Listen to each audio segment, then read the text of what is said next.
ভারত সেরা মোহনবাগান দলকে কেন আমরা ভারত সেরা মোহনবাগান দল বলি সেটার প্রমাণ কিন্তু মোহনবাগান দল দিয়ে থাকে। আর সেই রকমই কিন্তু আরও একটা দুরন্ত কামব্যাক ম্যাচ কিন্তু আমরা দেখলাম।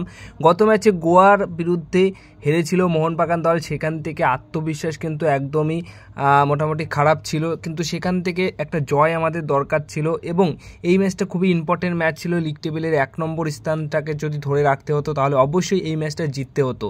তো প্রথমত এই ম্যাচের শুরুতেই ধাক্কা খায় মোহনবাগান দল, যেখানে নিজেদের সেরা খেলাটা তুলে ধরতে পারছিল না। প্রথম হাফে একদমই ভালো পারফরমেন্স করতে পারেনি, কোনো ইন্ডিভিজুয়াল প্লেয়ার কিন্তু সেরকমভাবে নিজের সেরা খেলাটা দেখাতে পারেনি।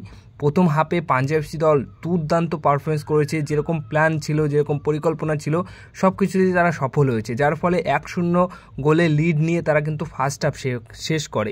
এরপরে কিন্তু কোচ মলিনাকে কিছু পরিকল্পনা করতে হয় এবং তারা কিভাবে কি করতে হবে সবটাই কিন্তু বুঝিয়ে দেয় প্লেয়ারদের, এবং সেকেন্ড হাফেই সেই অবিশ্বাস্য কামব্যাক কিন্তু আমরা মোহনবাগান দলের কাছ থেকে দেখি। সেকেন্ড হাফের 48 মিনিটের মাথায় রদ্রিগেস, মানে এই প্লেয়ারটি আর কত গোল করবে, এখনও তো সিজন পড়ে রয়েছে, অলরেডি সেরা গোলের 2টি অ্যাওয়ার্ড তিনি পেয়েছেন এবং আজকের ম্যাচেও 48 মিনিটের মাথায় তার একটা অসাধারণ হেডে গোল আমরা দেখি, যেখানে কামিংস ঠিকঠাক করে কর্নার কিক থেকে বা সেট পিস থেকে কিন্তু ভালো ভালো বল রাখছিল, আর সেখান থেকেই একটা বল কিন্তু কাজে লাগায়।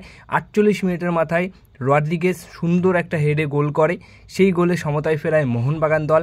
তো 1 গোলে সমতার ফেরানোর পর কিন্তু এই ম্যাচে আরও একটা নাটকীয় মোড় ঘটে, যখন পুলকা ভিদাল ডাবল ইয়েলো কার্ড খেয়ে, রেড কার্ড খেয়ে মাঠের বাইরে চলে যায়। তখন কিন্তু 10 জনে পাঞ্জাব হয়ে যায়। তো 10 জনে পাঞ্জাব খেলছিল এবং সেই সুযোগটাকে ঠিকঠাকভাবে কাজে লাগাতে পেরেছে মোহনবাগান দল। তারপরে কিন্তু অনেক অ্যাটাক করে এবং আরও অনেক সুযোগ তৈরি করতে পেরেছিল। এখানে হয়তো গোলের স্কোর এখন 3-1 গোলে জিতেছে মোহনবাগান দল, কিন্তু মিনিমাম 5-1 গোলে জিততেই পারতো। অনেক সুযোগ নষ্টও করেছে শেষের দিকে, কিন্তু 3-1 গোলের মধ্যে অবশ্যই রদ্রিগেস আরও একটি গোল করে, অবশ্যই 69 মিনিটের মাথায়। তার আগে পেনাল্টি থেকে ম্যাকলারেন কিন্তু একটা গোল করে 64 মিনিটের মাথায়, এবং রদ্রিগেস তারপরে কিন্তু আরও একটি গোল করে 69 মিনিটের মাথায়, যেটাও কিন্তু হেড থেকে গোল করে, মানে সেট পিস থেকে আসা বল থেকে গোল করে রদ্রিগেস। তো এই নিয়ে তার 4টি গোল হয়ে গেল তার পার্সোনাল গোল।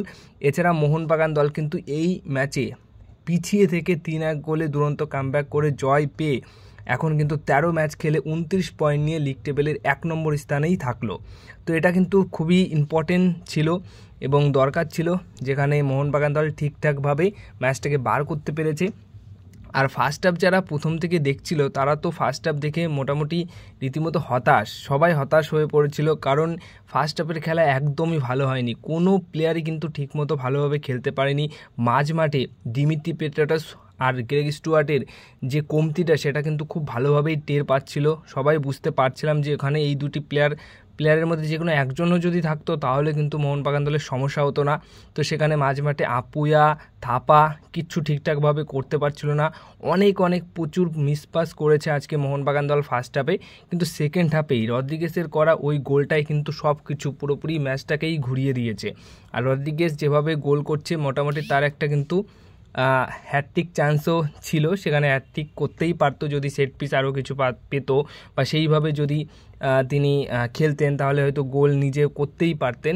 কিন্তু তিনি যে ডিফেন্ডার নাকি স্ট্রাইকার ধরতেই পারা যাচ্ছে না, মোটামুটি ডিফেন্ডার হয়ে স্ট্রাইকারের কাজ কিন্তু করে দিচ্ছে। আর মোহনবাগান দলের ডিফেন্স এতটাই ভালো যে ডিফেন্ডাররা এসে গোল করে যাচ্ছে, মানে এই টিমটা কেন আইএসএলের এখন বেস্ট টিম সেটা কিন্তু তোমরা বুঝতেই পারছো।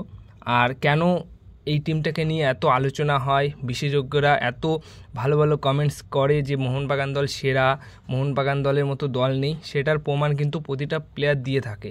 এর জন্যই কিন্তু ম্যানেজমেন্ট ভালো টিম করে, আর ম্যানেজমেন্টের ভালো টিম করার ক্ষেত্রে কিন্তু আমরা ভালো সাফল্যও পাই।